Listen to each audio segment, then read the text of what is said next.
안녕하세요. 5년 전에 이혼하고 새로운 사람과 결혼해서 지금은 아기를 가지려고 준비 중인 곳 있으면 40이 되는 남성입니다. 요즘 인터넷에 보면 퐁퐁남 설거지남 뭐 그런 이야기들 많이 하잖아요. 제가 첫 결혼을 했을 때는 그런 말이 그렇게 보편화되지 않았을 때였습니다.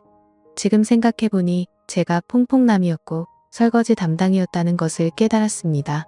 이렇게 글을 쓰는 이유는 대다수의 여자분들을 혐오하는 것이 절대 아니고 저처럼 여자를 잘 모르는 남성분들에게 경각심을 일깨워주기 위해서입니다. 저는 전형적인 공대생 출신입니다. 초봉도 남들보다는 좀 높게 받고 있습니다. 지금은 연봉 1억 조금 넘습니다. 학창시절 여자를 몇 명 만나보기는 했지만 그때는 연애보다는 공부가 우선이어서 깊게 만나보지를 않았습니다. 첫 결혼 전 만난 여성분과 처음 관계를 했었는데 몇 개월 만나다가 성격 차이로 헤어졌습니다. 그리고 얼마 있다가 친한 친구의 여자친구 소개로 전철을 만났습니다. 친한 친구의 여자친구가 다니는 필라테스 강사인데 얼굴도 예쁘고 몸도 좋다고 해서 사진을 보니 너무나 예뻐서 제가 소개시켜달라고 했습니다. 전철을 처음 만날 때 문을 열고 들어오는 모습을 보고 한눈에 반할 수밖에 없었습니다. 얼굴도 얼굴이지만 균형 잡힌 볼륨이 남자라면 누구나 반할 수밖에 없었습니다.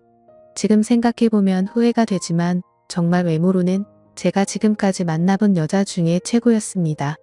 필라테스 강사를 해서 그런지 말도 예쁘게 잘했습니다. 대화를 나눠볼수록 끌렸고 저는 그때부터 구애를 했고 적극적인 구애 끝에 연애를 시작했습니다. 전 아내는 저 만나기 전에 진지한 연애를 한 적이 없고 또 밖에 잘 나가지 않는 집순이라고 했습니다. 직업 특성상 늦게 끝나는 날이 많았는데 끝나고 보려고 해도 평일에는 바로 집에 간다며 만날 수가 없었습니다.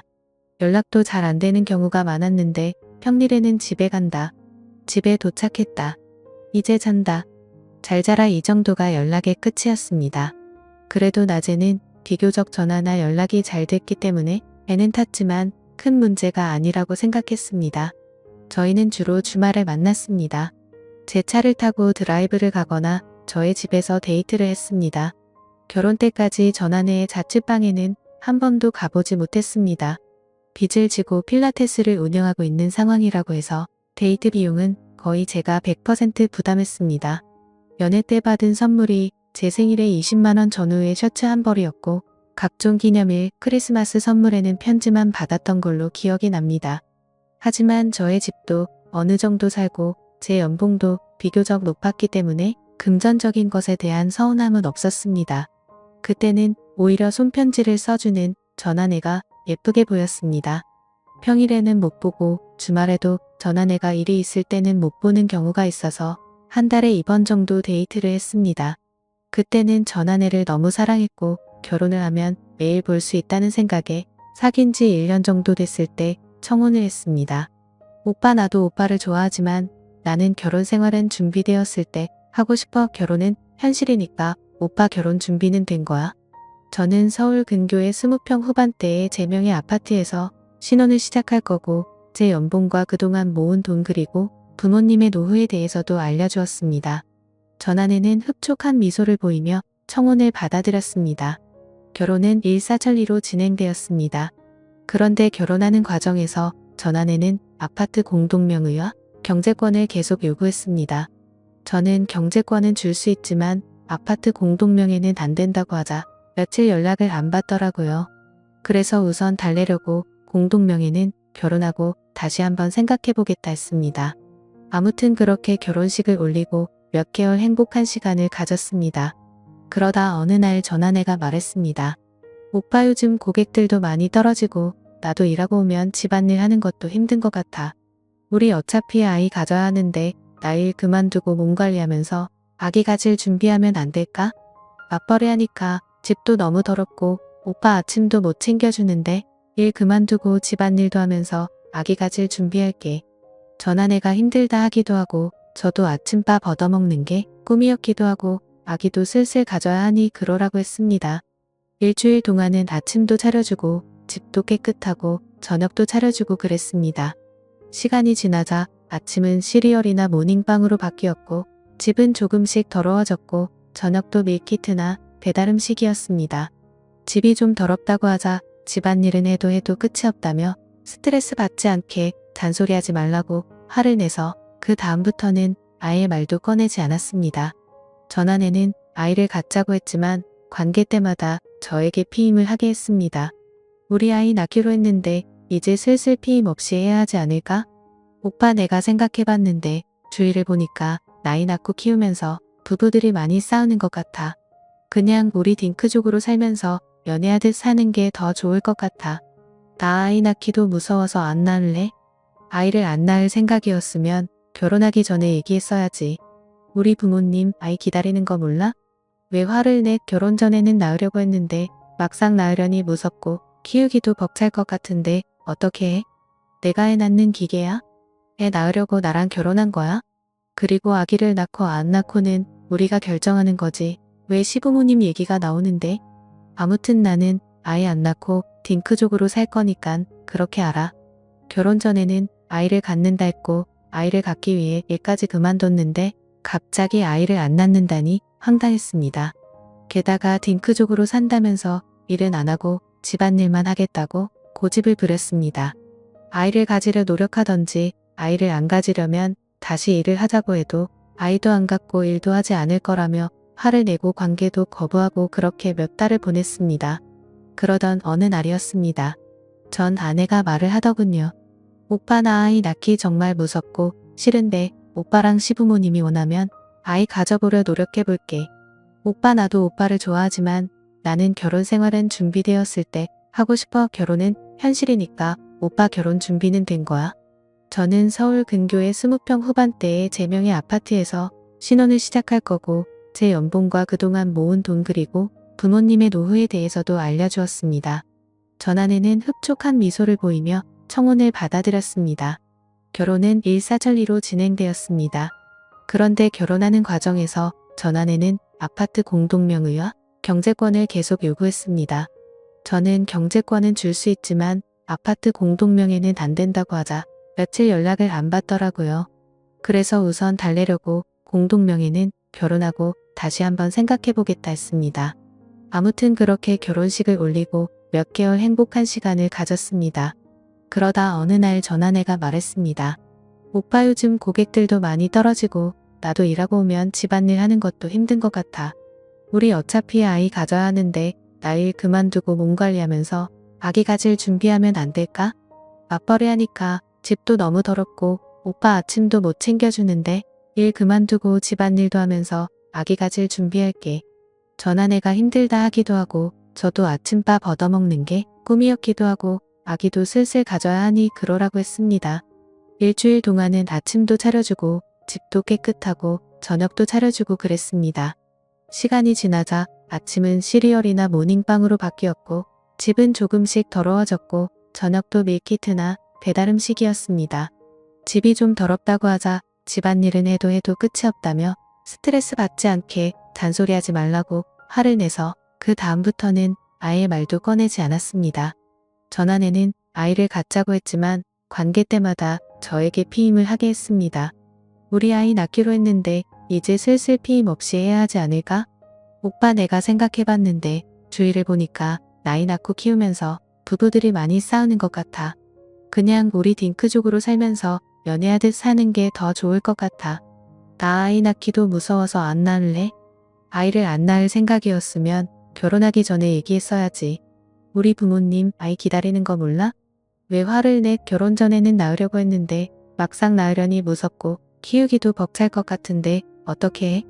내가 애 낳는 기계야? 애 낳으려고 나랑 결혼한 거야?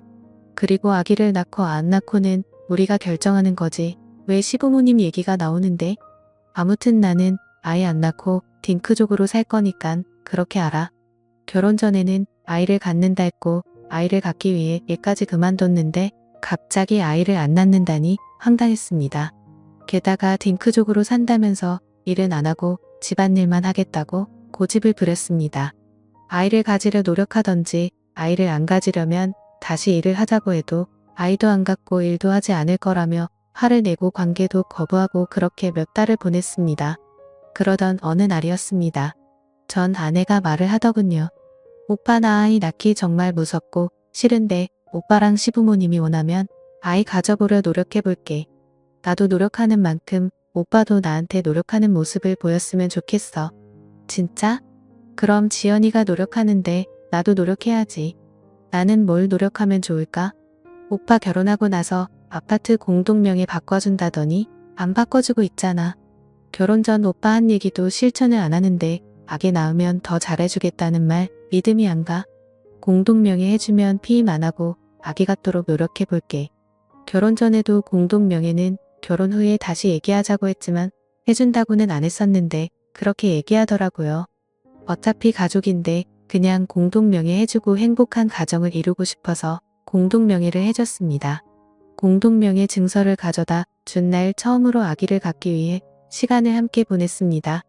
하지만 그런 시간을 여러 번 가졌음에도 몇 달이 지났는데도 아이가 생기지 않아 이상했어요.